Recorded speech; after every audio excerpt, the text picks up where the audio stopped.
Welcome back, everyone. Dr. Linda here. Okay, in this upcoming video, we'll talk quite a bit about the cell membrane. So let's take a look. Now, the cell wall or the cell membrane, we consider it to be a phospholipid bilayer. It is a flexible but a sturdy barrier that surrounds the cytoplasm of the cell. Now, let me show you. If we take, let's see if I could draw this here.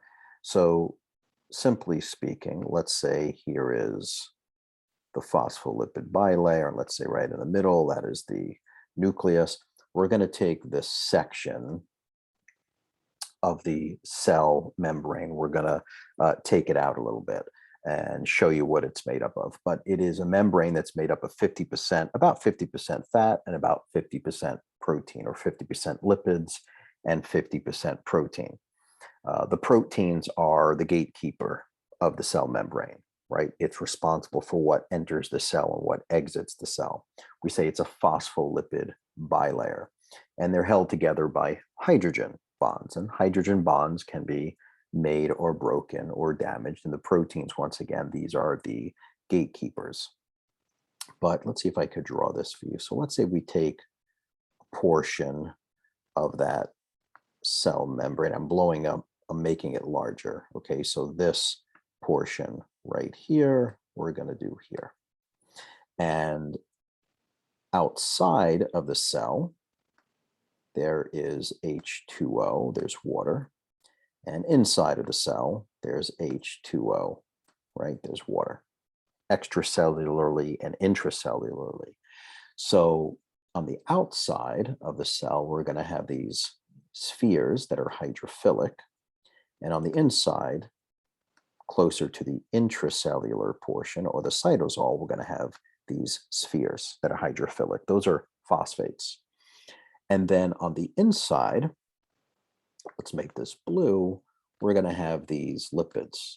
And I'm making one lipid straight and then the other one bent.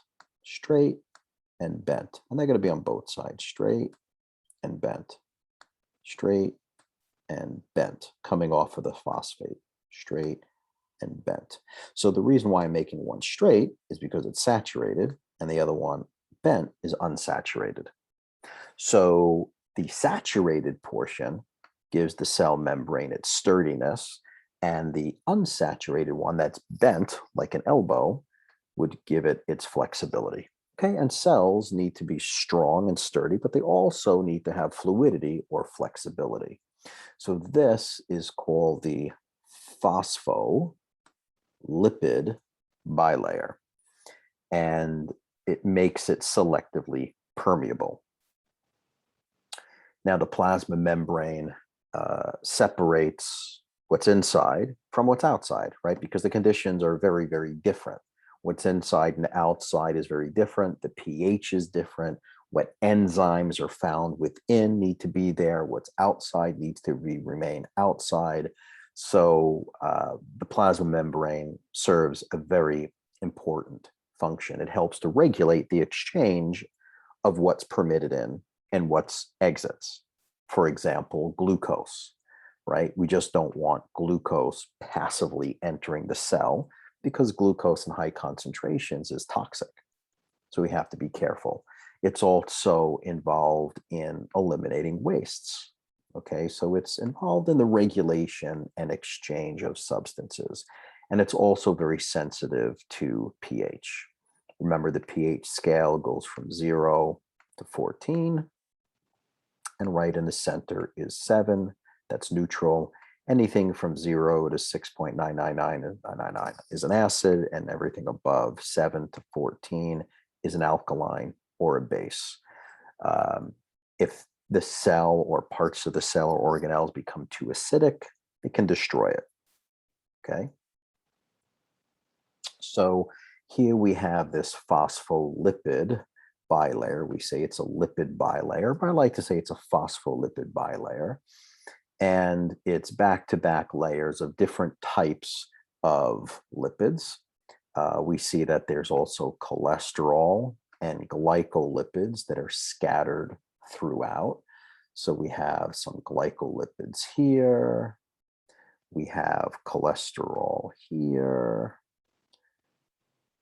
And notice here is the phospholipids, right? This is one layer of all of those spheres. And then here's the other layer of the spheres. And then in the middle, we see a saturated and unsaturated fat, okay? So it's a phospholipid bilayer, and we said that it's made up of fat, and it's also made up of proteins. So we see that we have some peripheral proteins and integral proteins embedded within the cell membrane. We'll talk about what their functions are in just a little bit. So we have a phospholipid bilayer, and we could see we have on this side is extracellular, that's outside of the cell. And on this side is the cytosol, that's within the cell. And the purpose of this phospholipid bilayer is to keep what's out, and to keep what's in. And then these proteins, whether they're peripheral proteins or integral proteins, are going to allow the exchange of substances in and out. Okay, these proteins, especially the integral proteins, they can act as channels, like a sodium channel, potassium channel. And we'll talk about proteins and how they can even carry things in and out of the cell, like glucose. They have glucose carrier molecules that can do that. We know that outside of a cell, we have more sodium and we have more oxygen.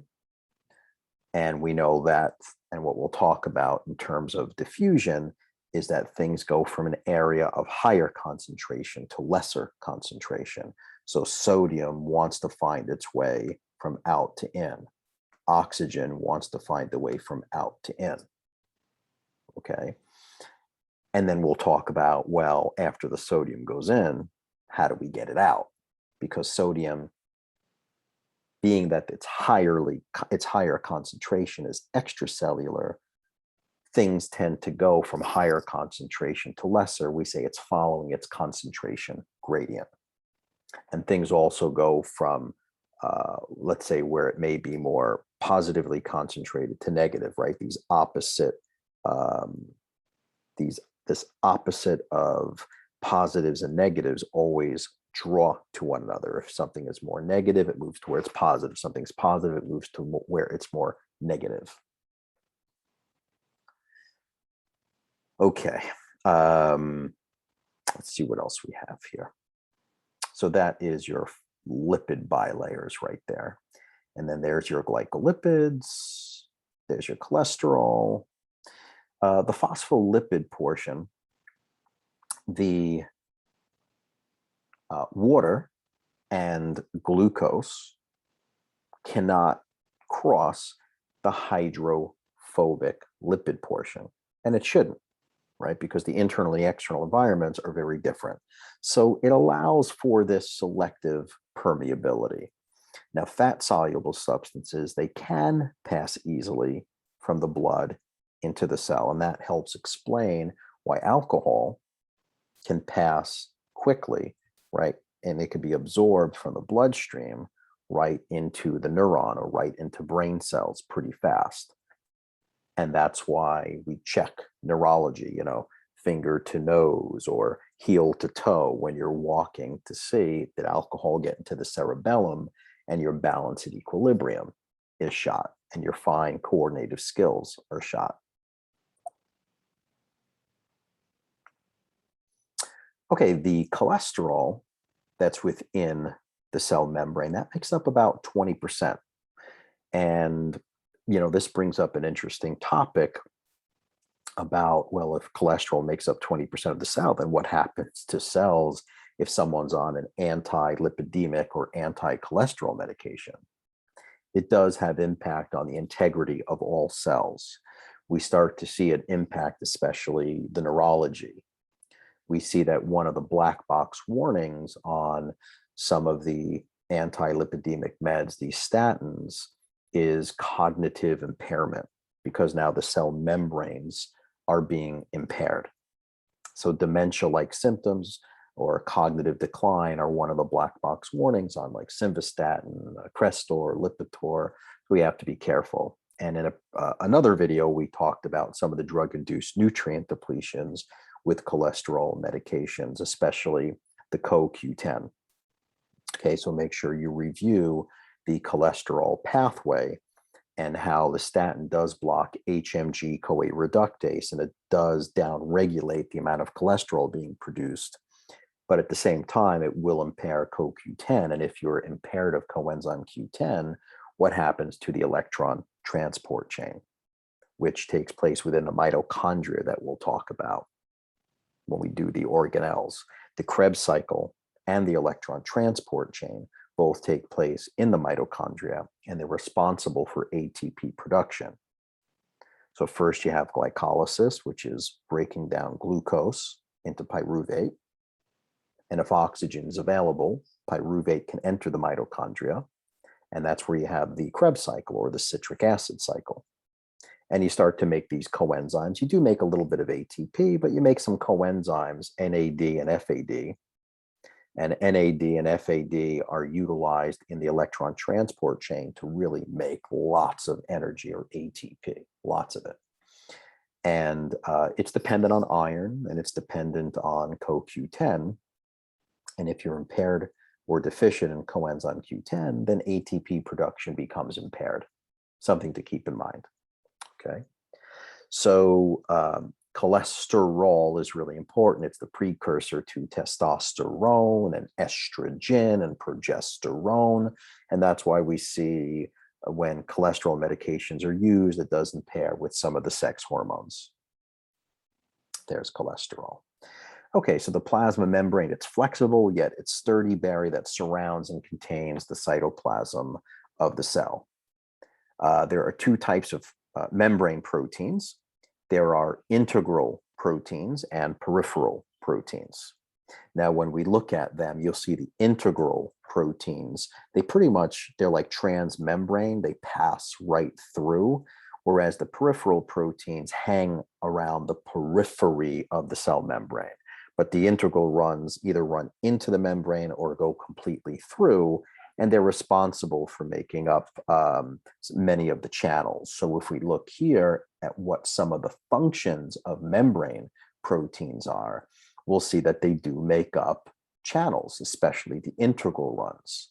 The integral proteins, they form a pore or a channel or a doorway or a window that can allow certain ions to flow and get across the membrane. Then we have carrier proteins. Again, these are integral proteins. Carrier proteins are like transport proteins. They can transport something across the cell membrane surface, especially something that maybe their molecular weight is too heavy. We don't want glucose traveling into the cell membrane unchecked, so it uses a protein carrier to bring it in. Receptors also integral proteins. They recognize specific ligands. You're going to see that term ligands frequently, and it alters the cell function.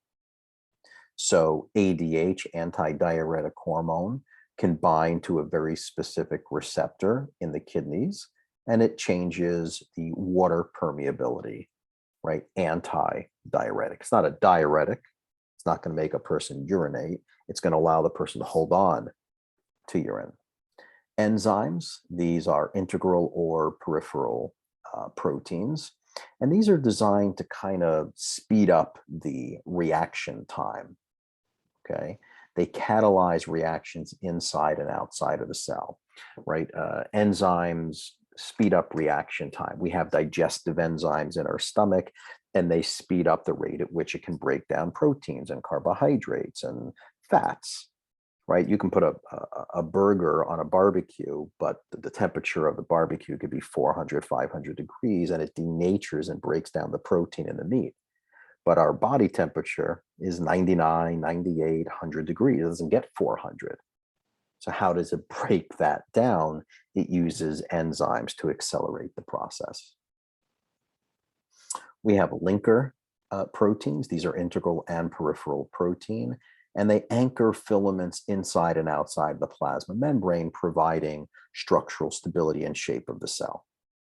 Okay, and then cell identity markers. These cell identity markers, these are glycoproteins that we saw that hang out along the cell membrane. And this is what helps distinguish your cells from someone else's cells. Okay, it's an important class of certain markers that are called MHC, major histocompatibility. It tells the body, hey, I'm a kidney cell, or hey, I'm a neuron, or I'm a liver cell and I'm a stomach cell. All right, there are cell identity markers. It's the difference between someone who's blood type A versus someone that's blood type B. Okay, so membrane, we said this already. There's nothing new here. We know the importance of cholesterol also serves to stabilize the cell membrane and to reduce some membrane fluidity. It makes up about 20% of the cell membrane. The plasma membrane, these are selectively permeable. The lipid bilayer is always permeable to small, nonpolar, and uncharged molecules. The transmembrane proteins act as a channel or a transporter to increase permeability, right? Those proteins, the transmembrane or those integral proteins, can act as channels to transport things in and out of the cell. And then we have macromolecules are only able to pass through the plasma membrane by vesicular transport, meaning a protein can be packaged in a vesicle. And when I go over the Golgi complex or the Golgi apparatus, you'll be able to see these vesicular transport take place, how this vesicle can have a protein, it can move towards the cell membrane wall, open up and release the contents outside of the cell. We call it exocytosis, or it can actually bring something into the cell, pinocytosis or endocytosis. And a protein, this vesicular transport can transport this protein to the cell membrane, and the proteins are used to recycle the cell membrane. It's not being shipped out of the cell, it's being used to recycle some of the damaged proteins. You heard me use the word concentration gradient before. The concentration gradient is the difference in the concentration of certain chemicals between one side of the plasma membrane and the other. What do we have more of extracellularly, and what do we have more of intracellularly? An electrical gradient is the difference of the concentration between one side of the membrane and the other. Okay, and sometimes it's made up of, well, where's there more sodium? Where's there more potassium? Where's there more chloride? Where's there more protein? That changes the electrical gradient. So together, we call this an electrochemical gradient, where things go from an area of higher concentration to lesser concentration, and things go from where they're positive to negative or negative to more positive. Opposites attract. Okay.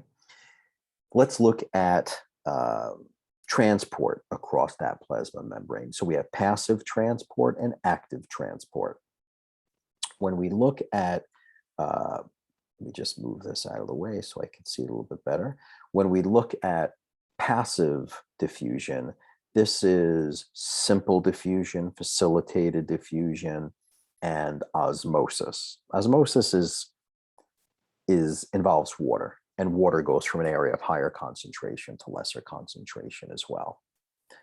Simple diffusion is really things going from an area of higher concentration to less, like sodium going from outside of the cell to inside of the cell, or potassium going from inside of the cell to outside of the cell.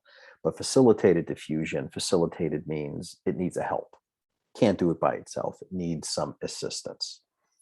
We'll talk about active processes, primary and secondary transport. These things typically require some form of energy. You can click on this link on your own time to watch a quick video showing you transport across a plasma membrane. So membranes can maintain the difference in their concentration gradient of substances inside versus outside, or intracellularly versus extracellularly. But there's more oxygen and sodium outside of a cell membrane, and there's more carbon dioxide and potassium inside of the cell membrane. So these things will want to move in opposite directions. The membrane can maintain a difference in their charge of ions between what's in and what's outside. Okay. The substances move down their concentration gradient, and they always move towards oppositely charged areas. So this is what I said earlier, where negatives want to move to positives and positives want to move to negatives. So sodium, which is in a higher concentration outside of the cell, will want to move in, and potassium, which is a higher concentration within the cell, will want to go out. Sodium and potassium, they're antagonists. They usually move in opposite directions of one another. We know that if someone has too much sodium and not enough potassium, their blood pressure can go up. We know if they increase the potassium in relationship to sodium, blood pressure can go down. We know oxygen, think of my nose and my head here as a cell. Oxygen is higher out here. Now I breathe it in. And then I have to blow out the CO2, the exhaust from the cell. Okay. In terms of passive transport, let's look at simple diffusion. So if we look here at this test tube, right, here's water, and someone put this blue dye in here. So it was highly concentrated here. And then what happened? Things moved from a higher concentration to lesser, so it starts to diffuse. It goes down its concentration gradient from area of higher to less until eventually equilibrium is met. That's pretty cool, right? In facilitated diffusion, this is now where it's not moving without any assistance. It needs the help of something to travel through the cell membrane wall. So one of the things that it uses are the channels, the proteins. It can use a channel-mediated facilitated diffusion, or it uses transport protein, which is carrier-mediated facilitated diffusion. And you've heard of calcium channels and sodium channels. You've heard of insulin being involved in trying to move, to activate a transporter within the cell called a GLUT4 transporter. Insulin moves that GLUT4 transporter to the cell membrane, and that GLUT4 transporter opens up and allows glucose into the cell. That's a carrier or a transport protein. So here in this picture, we see that here we have a high concentration, and it goes from an area of high concentration to less concentration. So here we see simple diffusion. Certain things are small enough to passively diffuse through that phospholipid bilayer. And now here we have facilitated. This is using a channel. And here we have carrier mediated. This is using a transport protein. This would be like moving glucose in. Okay. Again, extracellular, cytosol, intracellular, going from outside to inside.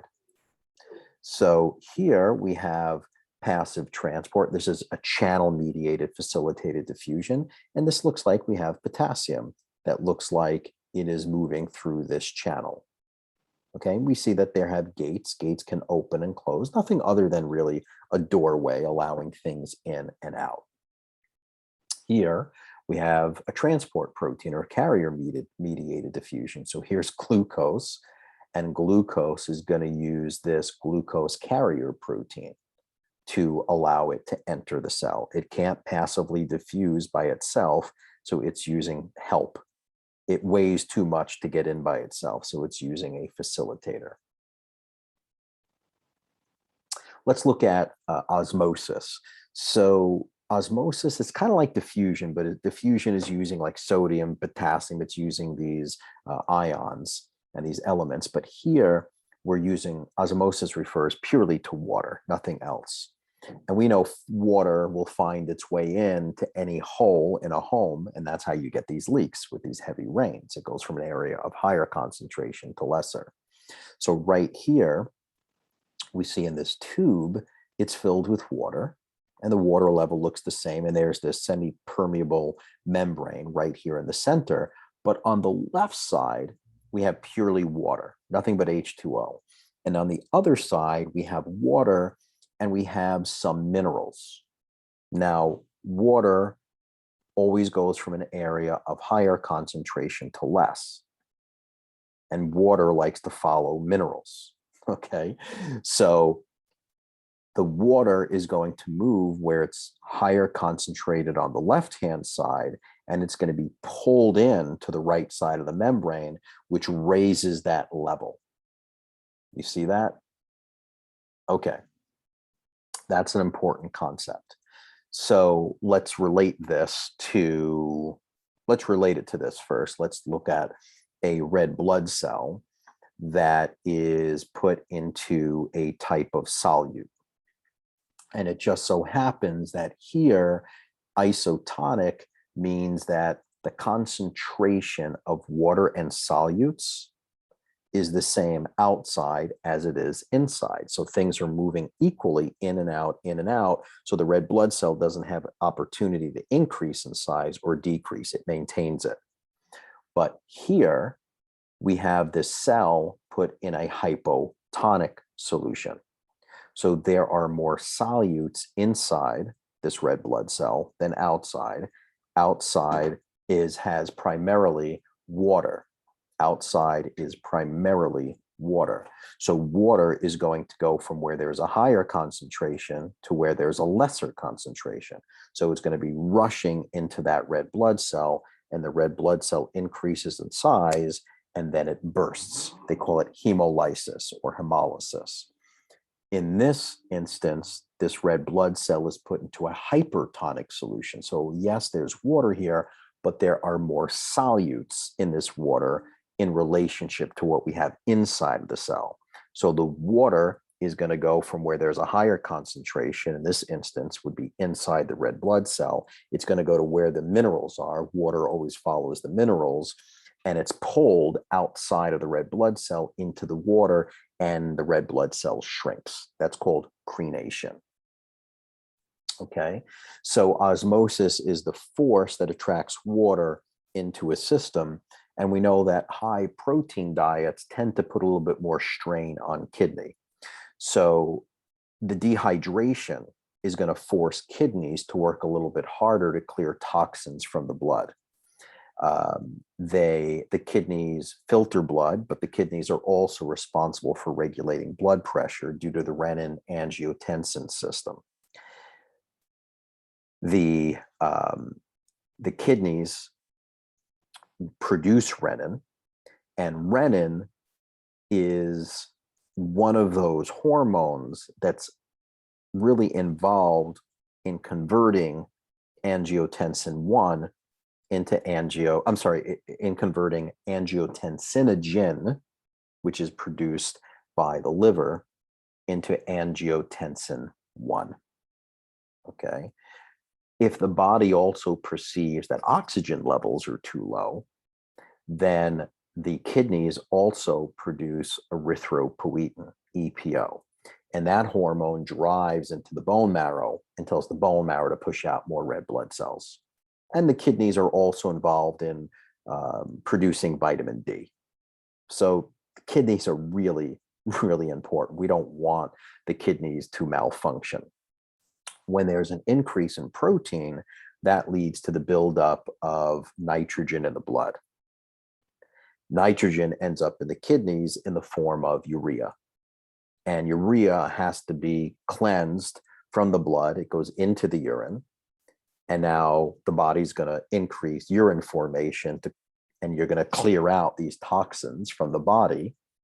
And at the same time that you're clearing out the toxins, you're losing water, you tend to become dehydrated, and that could put a lot of strain on the kidneys. So hydration is really, really important.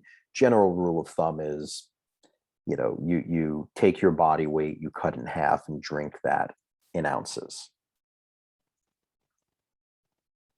Okay, active transport is different than passive, right? Passive didn't require energy, but active transport is like swimming against the tide. It is walking against the winds, right? It requires more energy to do that. So what we know happens and takes place, if you look at the left-hand side, outside of the cell, extracellularly, we have more sodium outside. So sodium wants to go from an area of higher concentration to lesser. But there's also more potassium inside the cell, and it wants to go from an area of higher concentration to less. So now the question is, what happens with this sodium potassium pump that we've heard so much about and read much about? So how do we get the sodium that's now currently inside of the cell out? And how do we get the potassium that's now out of the cell back in to maintain this membrane potential so that we have a particular charge outside and a certain charge inside? So what happens is this sodium potassium pump, where you see in number one, it's taking 3 sodiums and trying to push it out. And at the same time, it's going to bring in 2 potassium. Okay. This is what happens. So you have 3 sodiums going out, and then we have 2 potassiums coming back in. 3 potassiums going out, 2 potassiums coming back in. Okay, so this is now saying, all right, we're going against the concentration gradient, and you see that it takes ATP in order to do that. Going from sodium coming in and potassium going out doesn't take any energy, but to restore it back to its membrane potential, we got to get sodium back out and we got to get potassium back in. And it does so by pumping 3 sodiums out and bringing 2 potassiums back in. Now, secondary transport, this is where, if you look, you'll see that we have sodium coming in, but look, calcium is sneaking out. We got sodium coming in, and we got hydrogen sneaking out through that same door. Okay, so it's like saying, hey, quick, the channel's open, let's get out. All right, that's called antiporters, where things are going in opposite directions. Now here, when sodium comes in, glucose can sneak in with it. And that's what makes soda and a lot of beverages that are high in glucose that do have sodium really bad for us, because they do raise blood sugar and they do raise blood pressure at the same time. You have sodium and sugar coming in, not a great combination. Okay, these are called symporters, where 2 things are coming in. Antiporters, one's going in, one's going out. Symporters, 2 things coming in at the exact same time. You can get protein and amino acids coming in with salt. And that's why when you have a steak, innately people go, it needs a little flavor, and you add a little salt to it. And with the salt or with the sodium, you can absorb a lot of the protein with it. Let's look at these pumps in relationship to this drug. It's also an herb. It's a drug called digitalis, and it's designed to slow down the sodium pump, which lets more sodium accumulate in a heart muscle. Okay, it's less, there's less opportunity for sodium concentration gradient to cross the membrane. It's keeping it within the cell. It's not going to allow it back out. So that means that the sodium potassium antiporter is going to slow down, and it's going to help retain more calcium within the muscle cell. And calcium is involved in muscle contraction. So it's designed to strengthen the force of contraction. That's how digitalis works. In terms of active transport in vessels or vesicles, the term exocytosis and transcytosis comes into play, where exo is the word exit. It's when a membrane enclosed secretory vessel can move towards the cell membrane and fuse with it, and it opens up and releases its contents. Maybe it's a protein, maybe it's a hormone, maybe it's a neurotransmitter, maybe it's a digestive enzyme, but that's exocytosis. Transcytosis is a combination of endocytosis and exocytosis. Endocytosis means you're taking something into the cell. Exocytosis is used to remove substances outside the cell. Okay, so that's transcytosis. Okay, when we come back, we'll talk about more of the structures of the cell. We'll get outside of the cell membrane for a bit and talk about some of the other organelles.